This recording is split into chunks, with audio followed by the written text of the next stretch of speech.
हर हर महादेव। श्री शिवाय नमस्तुभ्यम। श्री शिवाय नमस्तुभ्यम। श्री शिवाय नमस्तुभ्यम। श्री शिवाय नमस्तुभ्यम। श्री शिवाय नमस्तुभ्यम। श्री शिवाय नमस्तुभ्यम। आज दिनांक 27 नवंबर 2024, दिन बुधवार, गणपति गणेश जी का वार। मैं आप सबों को वंदन करते हुए, गणपति गणेश जी महाराज को नमन करते हुए आज की कथा आगे की ओर ले जाने का प्रयास करता हूँ। हे गणपति गणेश जी महाराज, प्रथम पूज्य देव, आप इस कथा स्थल पर विराजमान रहकर आवाज समझ देवी देवताओं को आने का मान और हमारी बातों को हमारे ईश्वर तक पहुंचाकर उनसे आशीर्वाद दिलवाने में हमारी सहायता करें। मैं यहाँ के स्थान देवता, वास्तु देवता, ग्राम देवता, क्षेत्रपाल देवता, समस्त देवी देवताओं का आह्वान करता हूँ तथा उनसे प्रार्थना करता हूँ कि स्कंद पुराण की कथा में पधार कर हमें आशीर्वाद प्रदान करें। मैं अपने भोलेनाथ मैया पार्वती से अनुरोध करता हूं कि गौर बिंदोरक आसन ग्रहण करें और मैं अपने भोलेनाथ का मनन करते हुए यह कहता हूं, हे बाबा, जैसी आपको इच्छा हो वैसी कथा करा दें। मैं कार्तिक कुमार जी से अनुरोध करता हूं कि आप अपनी गणों के साथ विराजमान रहकर इस कथा का श्रवण कर हम सभी को कृतार्थ करें, आशीर्वाद प्रदान करें। और मैं समस्त देवी देवताओं से भी अनुरोध करता हूं कि आप अपनी अखंड कृपा बनाए रखें। मैं अपनी कुलदेवी के सरस्वती माता तथा अपने श्रोताओं के कुलदेवता कुलदेवी का भी आह्वान करता हूं। मैं आकाश राजगढ़िया बंसल गोत्र प्रणव उमा शंकर नारायण देवी कांता राजगढ़ी का पुत्र आचार्य संगीत कृष्ण जी महाराज, वृंदावन वाले संवरिया बाबा, महामंडलेश्वर चतुर्थ संप्रदाय मेरे गुरु, मैं उनको वंदन करते हुए तथा गुरु आज्ञा लेकर आज तथा आगे की ओर ले जाने का आज्ञा चाहता हूं। हे गुरुदेव, आपके बिना कोई भी कार्य संभव नहीं है। हे गुरुदेव, आप ही हैं जो मुझे ईश्वर के नजदीक लेके आए। मैं गुरुदेव को नमन करते हुए तथा पंडित प्रदीप जी मिश्रा को भी गुरु रूप में प्रणाम करते हुए उनको भी धन्यवाद देता हूँ। आज की कथा गुरु आज्ञा के अनुसार आगे की ओर ले जाने का प्रयास करता हूँ। काल हर दुख हर दारी धर कष्ट हर, हर हर महादेव। हे गणनायक गणेशाय गजाननम, समस्त देवताओं में देव प्रथम पूज्य गणपति को नमस्कार है। मैं अपने भोलेनाथ मैया पार्वती और गुरुदेव की आज्ञा लेकर आज की कथा आगे की ओर ले जाऊंगा। राम श्री राम जय राम जय जय राम, प्रभु राम श्री राम जय राम जय जय राम, प्रभु राम श्री राम जय राम जय जय राम, प्रभु राम श्री राम जय जय राम। काशी काशी शिव काशी, मोक्ष नगरी काशी की जय। कल हम लोगों ने रामेश्वर महालिंग का महिमा का वर्णन सुना था। इस प्रकार रामेश्वर महालिंग की महिमा का वर्णन किया गया। जो इस प्रसंग की भक्ति पूर्वक पढ़ता और सुनता है वह श्री रामेश्वर के सेवा में परम उत्तम फल को पाता है। बोलो शंकर भगवान की जय, बोलो रामेश्वरम भगवान की जय, राम रामेश्वरम की जय। आगे की कथा। ऋषि बोले, जब प्राणियों का उपकार करने वाले सूर्य जी, आपने इस पुराण की कथा सुनाकर हम लोग पर बड़ा अनुग्रह किया। दशरथ नंदन श्री रामचंद्र जी ने जिस प्रकार शिवलिंग की स्थापना की है उसको हम लोग सुनना चाहते हैं। सूर्य जी ने कहा, वानरों की सेना के साथ महेंद्र गिरी पर आकर लक्ष्मण सहित महाबली श्री रामचंद्र जी ने समुद्र का दर्शन किया। तत्पश्चात अपार समुद्र के ऊपर सेतु बांधकर उसी के मार्ग से श्री रघुनाथ जी रावण पालित लंकापुरी को गए। वहां पहुंचने पर सूर्यास्त हो गया। पूर्णिमा के प्रदोष काल में सेना सहित श्री रामचंद्र जी सुवेल पर्वत पर आरूढ़ हो गए। तदंतर रात्रि में महल के छत पर खड़े हुए लंकापति रावण को देखकर महाबली सूर्यपुत्र सुग्रीव ने उसके मुकुट को धरती पर गिरा दिया। मुकुट भंग हो जाने से राक्षस घर में घुस गया। लंकेश्वर के घर में घुस जाने पर सुग्रीव, लक्ष्मण और सेना सहित श्री रामचंद्र जी ने पर्वत के किनारे से उतरकर लंका के समीप अपने सेना को ठहराया। वहीं ठहराए जाते हुए वानरों पर रावण की विशालकाय सैनिकों ने अस्त्र शस्त्र लेकर आक्रमण किया। वे सभी दुष्ट आत्मा राक्षस अदृश्य होकर आए थे। विभीषण ने उन सब का अंतर ध्यान विद्या से ही वध किया। बहुत से बलवान वानरों द्वारा कितने ही राक्षस मारे गए। भयंकर पराक्रमी वानरों में जिनका अंग भंग कर दिया था, ऐसे मरने से बचे हुए राक्षस शीघ्र ही रावण पालित लंकापुरी में भाग गए। उस सेना के नष्ट हो जाने पर रावण के भेजे हुए इंद्रजीत ने युद्ध में अत्यंत भयंकर नागास्त्रों द्वारा दोनों दशरथ कुमार श्री राम और लक्ष्मण को बांध लिया। तत्पश्चात विनाथ नंदन महात्मा गरुड़ ने आकर उन दोनों भाइयों को नागपाश से मुक्त किया। तब विभीषण ने 8 घंटा वाली विशाल शक्ति हाथ में लेकर उसे अभिमंत्रित करके प्रहस्त के मस्तक पर चलाया। उस वरज को भांति गिरी हुई शक्ति ने राक्षस का मस्तक काट लिया, जिससे वह आंधी से गिराए हुए वृक्ष की भांति दिखाई देने लगा। राक्षस प्रहस्त को युद्ध में मारा गया देख धूम्राक्ष ने बड़े वेग से वानरों पर आक्रमण किया।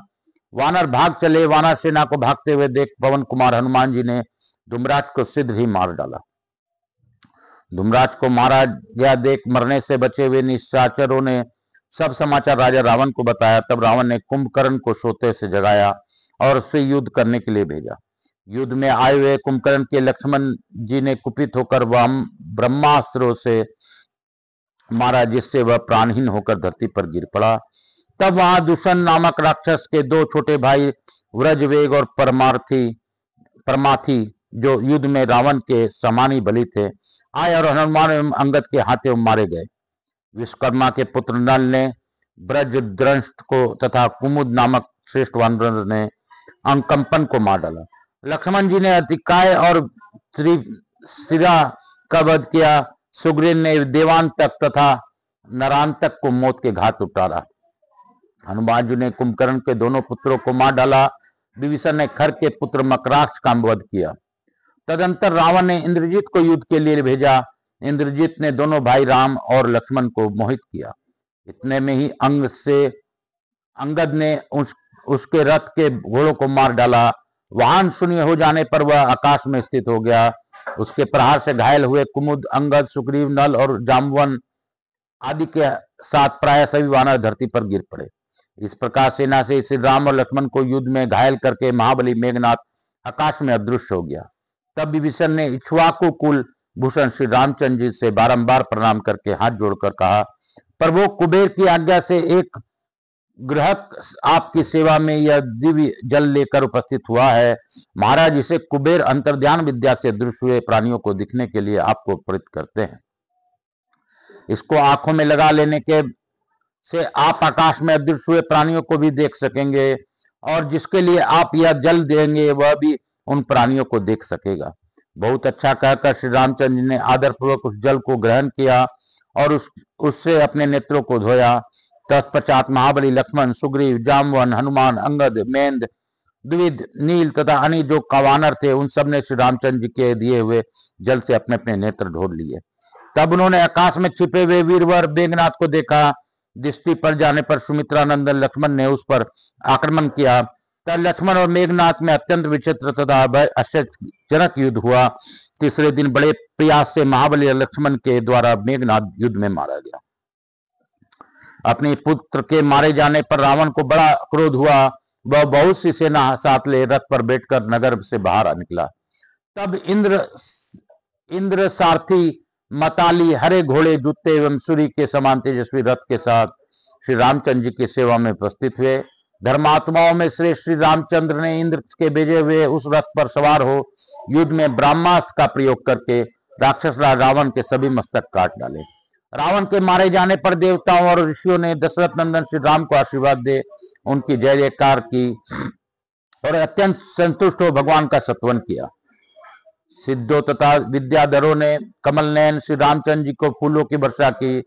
तब श्री रामचंद्र जी उन देवताओं, वानरों, सैनिकों तथा सीता और लक्ष्मण के साथ लंका में विभीषण के राजा के पद पर अभिषेक कर पुष्पक विमान पर आरूढ़ हो गंधमादन पर्वत पर आए। गंधमादन पर्वत पर वेदई नंदिनी सीता को अग्नि परीक्षा द्वारा शुद्धि की गई। तदंतर दंडकारण्य में निवास करने वाले मुनि अगस्त जी के आगे करके कमल नयन जानकी वल्लभ श्री रामचंद्र जी का दर्शन करने के लिए आए और उसकी स्तुति करने लगे। मुनि बोले, संपूर्ण लोकों पर अनुग्रह करने वाले आप भगवान श्री रामचंद्र जी को नमस्कार है। आपने इस संसार को रावण से शून्य करने के लिए अवतार लिया है, आपको नमस्कार है। ताड़का का संहार और विश्वामित्र के युद्ध यज्ञ की रक्षा करने वाले आपको नमस्कार है। मारीच को जीतने वाले, सभाओं को हरण करने वाले श्री राम आपको नमस्कार है।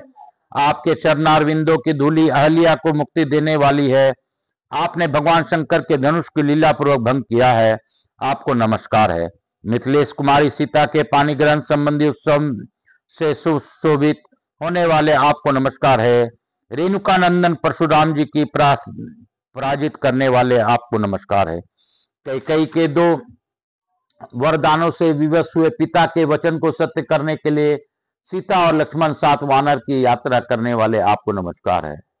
भरत की प्रार्थना पर उन्हें अपने चरणों के युगल पादुका समर्पित करने वाले आपको नमस्कार है। अरे ट्यूबलाइट नहीं बनवा लिया? शरभंग मुनि को अपने परम धाम की प्राप्ति कराने वाले आपको नमस्कार है। विराट राक्षस का संहार करने वाले तथा गर्द राज जटायु को अपना सखा बनाने वाले आपको नमस्कार है। माया से मृग का रूप धारण करके आए हुए महाक्रूर मारीच के शरीर को अपने वानों से विदीर्ण करने वाले आपको नमस्कार है। रावण से हरी गई सीता को छुड़ाने के लिए जिन्होंने युद्ध में अपने शरीर का त्याग कर दिया, उन जटायु को अपने हाथ से दाह संस्कार करके केवल मोक्ष प्रदान करने वाले आपको नमस्कार है। कबंध का संहार करने वाले आपको नमस्कार है। सबरी ने सबके चरणारविंदों की पूजन किया है। आपने सुग्रीव के साथ मैत्री जोड़ी है तथा बाली नामक वानर का वध किया है, आपको नमस्कार है। वरुणालय समुद्र में सेतु निर्माण करने वाले आपको नमस्कार है। समस्त राक्षसों का संहार तथा रावण का प्राण हरण करने वाले आपको नमस्कार है। आपके चरणारविंद संसार सागर से पार उतारने के लिए जहाज है, आपको नमस्कार है। भक्तों की पीड़ा दूर करने वाले सच्चिदानंद स्वरूप आप रघुनाथ जी को नमस्कार है। जगत के अभ्युदय के कारणभूत आप श्री रामचंद्र भद्र को नमस्कार है। राम आदि पवित्र नामों का जप करने वाले मनुष्यों को पाप हर लेने वाले आपको नमस्कार है। आप सब लोगों को सृष्टि पालन और संहार करने वाले हैं, आपको नमस्कार है। करुणामूर्ति आपको नमस्कार है। भक्तों की रक्षा के व्रत की दीक्षा लेने वाले प्रभु आपको नमस्कार है। सीता सहित आपको नमस्कार है। विभीषण को सुख देने वाले श्री राम आपको लंकापति रावण का वध करके संपूर्ण जगत की रक्षा की है, आपको नमस्कार है। जगन्नाथ हमारी रक्षा कीजिए, जानकी पते हम सब का पालन कीजिए। इस प्रकार स्तुति करके सब मुनि चुप हो गए। सुजीव कहते हैं, मुनियों द्वारा किए हुए श्री रामचंद्र जी के स्तोत्र को भक्ति पूर्वक तीनों समय पाठ करता है, वह भोग और मोक्ष को प्राप्त करता है। इस स्तोत्र का पाठ करने से भूत बैताल भाग जाते हैं, रोग दूर हो जाते हैं और पाप समूह का नाश हो जाता है। तदंतर श्री रामचंद्र जी ने हाथ जोड़कर प्रणाम करके मुनियों से कहा, मुनिवरों, जो सदा आत्मलाभ से संतुष्ट संपूर्ण भूतों के सहद अहंकार शून्य शांत और दर्वरेता नैष्ठिक ब्रह्मचारी है, उन साधु महात्माओं को मैं भक्ति युक्त चित्त को से प्रणाम करता हूँ। मैं ब्राह्मणों का हितकारी ब्राह्मणीय देव हूँ, इसलिए सदा ब्राह्मणों का सेवन करता हूँ। इस समय आप लोगों में कुछ पूछता हूँ, आप इस विचार कर उत्तर दें। ब्राह्मणों, रावण के वध से मुझे जो पाप लगा है उसका प्रायश्चित क्या है, यह मुझे बतलाइए। मुनि बोले, सत्य की रक्षा का व्रत लेने वाले जगन्नाथ, आप समस्त संसार की रक्षा का भार वहन करने वाले हैं। संपूर्ण जगत के उपकार के लिए यहाँ शिव जी की आराधना कीजिए। गंधमादन पर्वत का यह शिखर अतिशय पुण्यमय तथा मोक्ष देने वाला है। आप यहाँ लोक संग्रह के लिए शिवलिंग की प्रतिष्ठा कीजिए, इससे रावण के मारने से होने वाले दोष भी दूर हो जाएंगे। प्रभु गंधमादन पर्वत पर आपको द्वारा जिस शिवलिंग की स्थापना होगी, उसका दर्शन मनुष्यों को काशी विश्वनाथ के दर्शन से कोटि गुना अधिक प्रहल देने वाला होगा। साथ ही यह शिवलिंग संसार में आपके ही नाम से ख्याति लाभ करेगा। इसलिए रघुनाथ जी, आप शिवलिंग स्थापना के कार्य में विलंब न करें।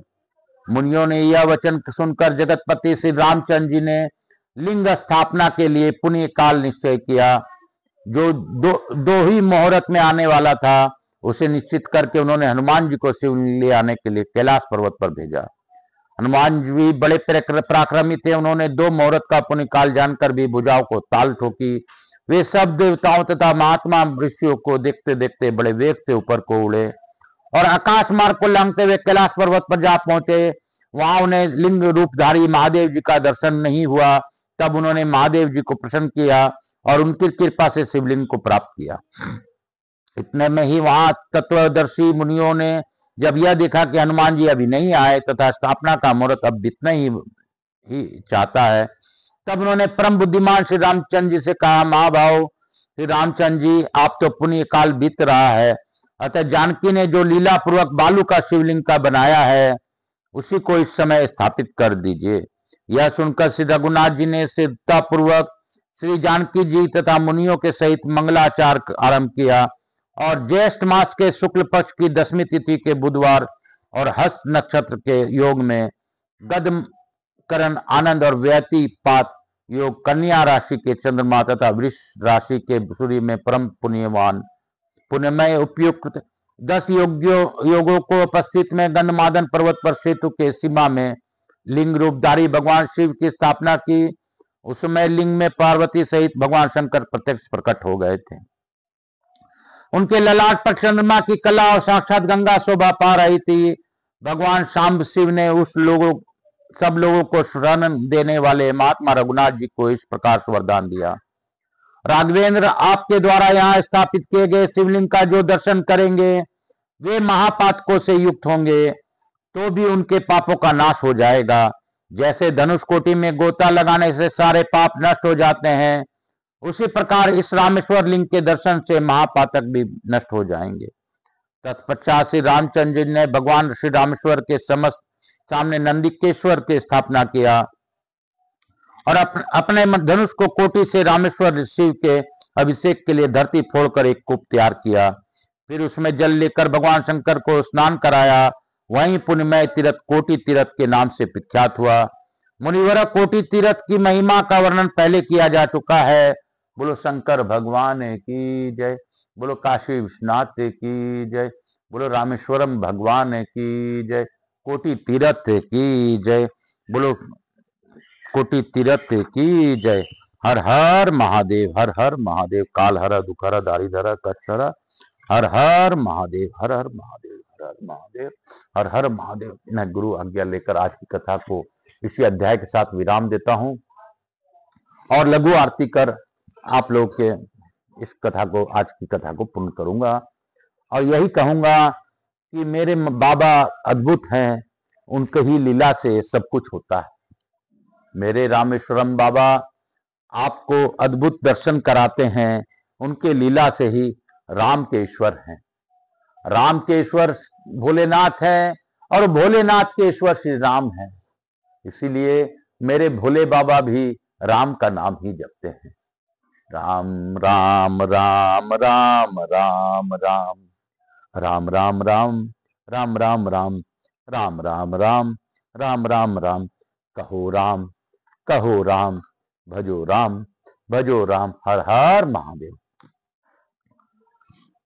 कपूर गौरम करुणावतारम संसार सारम भुजगेंद्रहारम सदा वसंतम हृदयारविंदे भवम भवानी सहितम नमामि। श्री राम जय राम, जय जय राम। श्री राम जय राम, जय जय राम। मातृदेवो पितृदेवो व सब पितृदेवताभ्याम नमो नमः। श्री राम जय राम, जय जय राम। यहाँ के स्थान देवता, वास्तु देवता, ग्राम देवता, क्षेत्रपाल देवता, समस्त देवी देवताभ्यो नमः। भोलेनाथ की जय, मेरे पार्वती मैया की समस्त देवी देवताभ्यो नमो नमः। कार्तिकेय भगवान की जय, स्कंद पुराण की जय, भक्त वत्सलाय की जय। हर हर महादेव। काल हरा दुख हरा, काल हरा दुख, काल हरा दुख हरा, दारिद्र कष्ट हरा। हर हर महादेव, हर हर महादेव। शीतलीकरण हम करिए। हर हर महादेव। शंभु शंभु बोल बम का नारा है, बाबा एक सहारा है। बोलो बम, नाच के बम, बोलो बम। हर हर महादेव, हर हर महादेव। मातृदेवी व पितृदेव व सब पितृदेवताभ्याम नमो नमः। हे बाबा, सब पर दया करिए। हे भोला, सबका दुख काटो बाबा, सबका दुख काटो बाबा। मैं प्रथम पूज्य देव गणपति गणेश जी महाराज, लक्ष्मी जी महाराज, रिद्धि सिद्धि शुभ लाभ कुबेर जी महाराज से अनुरोध करता हूँ कि आप इस कथा स्थल पर आप, मैं गणेश जी महाराज, लक्ष्मी जी महाराज, रिद्धि सिद्धि शुभ लाभ कुबेर जी महाराज से अनुरोध करता हूँ हमारे यहाँ निवास रहकर अखंड कृपा बनाए रखें। आवाज समझ देवी देवताओं से अनुरोध करता हूँ कि आप इस कथा स्थल पर पधारे और भावपूर्वक इस कथा का श्रवण किया, रामेश्वरम के लिंग की स्थापना की महिमा जानी, तो आप हमें राम के ईश्वर के इस कथा का श्रवण का लाभ दीजिए, आशीर्वाद प्रदान कीजिए। मैं कार्तिकेय कुमार कार्तिक जैव से भी अनुरोध करता हूं कि स्कंद पुराण की अद्भुत कथा आप श्रवण करवा रहे हैं, आप सभी को इस कथा का श्रवण का लाभ दीजिए और निश्चित रूप से सभी कष्टों को निवारण कर दीजिए। आपकी कृपा से सब कुछ है महादेव। मैं आपको और मैया पार्वती को धन्यवाद देता हूं कि आपने गौर बिंदुरा के रूप में इस कथा का श्रवण किया। आप सभी को आशीर्वाद प्रदान कीजिए और जो इस कथा का श्रवण करें उन्हें सुनने का लाभ दीजिए, जो सब्सक्राइब करें उन्हें सब्सक्राइबर आजीवन काल तक सत्य के कार्य में उनकी सहायता दीजिए। काल हर दुख हर दारिद हर कष्ट हर, हर हर महादेव शंभु शंभु। जो मुझसे जुड़े हैं, जो सत्य के प्रतीक हैं, सत्यता के तरफ हैं, उन पर अपनी अखंड कृपा बनाए रखिए। काल हर दुख हर दारिद हर कष्ट हर, हर हर महादेव।